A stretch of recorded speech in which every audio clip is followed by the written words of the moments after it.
بسم اللہ الرحمن الرحیم۔ تحریک لبیک پاکستان سے الیکشن ہارنے کے ڈر کی وجہ سے حکومت نے تحریک لبیک پاکستان کے امیر حافظ سعد رضوی اور تحریک لبیک پاکستان کے اہم رہنماؤں پر پابندی کا نوٹیفیکیشن جاری کیا، لیکن بڑی بات یہ ہے کہ تحریک لبیک پاکستان نے 1 گھنٹے کے اندر اس نوٹیفیکیشن کو اڑا کے رکھ دیا۔ آپ لوگوں کو اس واقعے کی ساری ڈیٹیلز بتاتا ہوں اور یہ بھی بتاتا ہوں کہ حکومت نے تحریک لبیک پاکستان کے اوپر یہ پابندی کب تک لگائی ہے، کس جگہ کے اوپر لگائی تھی، لیکن اس پابندی کو تحریک لبیک پاکستان نے کیسے اڑایا ہے، یہ بھی آج کی اس ویڈیو میں آپ لوگوں کو بتاؤں گا۔ لیکن ویڈیو شروع کرنے سے پہلے آپ لوگوں سے ایک چھوٹی سی ریکویسٹ ہے، اگر آپ نے ابھی تک ہمارے اس چینل کو سبسکرائب نہیں کیا ہوا تو چینل کو لازمی سے سبسکرائب کر لیں تاکہ آنے والی نئی ویڈیوز آپ لوگوں کو بر وقت ملتی رہیں۔ آپ لوگوں کو بتاتا چلوں کہ یہ جو تحریک لبیک پاکستان اور حافظ سعد رضوی اور تحریک لبیک پاکستان کے کئی رہنماؤں کے اوپر پابندی لگائی گئی، اس کا باقاعدہ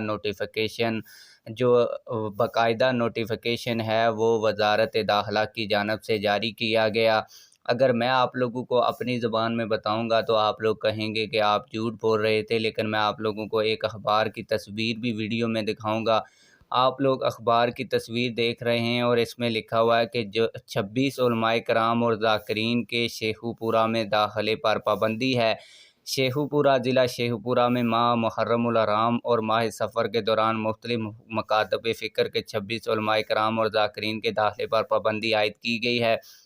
جہاں پر ہم نے ہائی لائٹ کیا ہوا ہے اس جگہ کے اوپر آپ لوگ دیکھ سکتے ہیں کہ لکھا ہوا ہے کہ سعد رضوی، پیر افضل قادری، مولانا ثروت اعجاز قادری، ڈاکٹر آصف اشرف جلالی، علامہ فاروق الحسن قادری صاحب جو تحریک لبیک پاکستان شورا کے رکن ہیں، ان کے اوپر شیخو پورہ میں داخلے پر پابندی لگائی گئی تھی۔ تحریک لبیک پاکستان کی لیگل ٹیم نے اس کو چیلنج کیا، اور جیسے ہی تحریک لبیک پاکستان نے اس کو چیلنج کیا تو جو تحریک لبیک پاکستان کے امیر حافظ سعد رضوی صاحب کے اوپر پابندی لگائی گئی تھی وہ ختم کر دی گئی۔ اس کا باقاعدہ نوٹیفیکیشن بھی جاری کیا گیا۔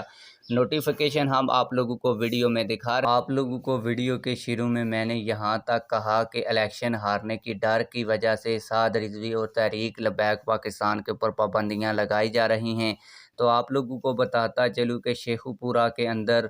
جو مسلمان لوگ ہیں وہ تحریک لبیک پاکستان کے چاہنے والے ہیں، اور تحریک لبیک پاکستان کا شیخو پورہ ضلع 2018 کے الیکشن میں بھی گڑھ ثابت ہوا تھا اور ایک بڑی تعداد میں ووٹ تحریک لبیک پاکستان نے حاصل کیے تھے۔ یہاں کی اہم بات یہ ہے کہ شیخو پورہ میں قادیانی بھی بڑے ایکٹیو ہیں، قادیانیوں کے یہاں پہ بڑے بڑے رہنما بھی رہ چکے ہیں۔ اسی وجہ سے وہاں کے جو مسلمان ہیں وہ انتہائی غیور ہیں اور وہ تحریک لبیک پاکستان کو ووٹ دیتے ہیں، اور اسی وجہ سے حکومت یہ چاہتی ہے کہ یہ جو ضلع شیخو پورہ ہے جس میں تحریک لبیک پاکستان کو بڑی تعداد میں ووٹ پڑتا ہے،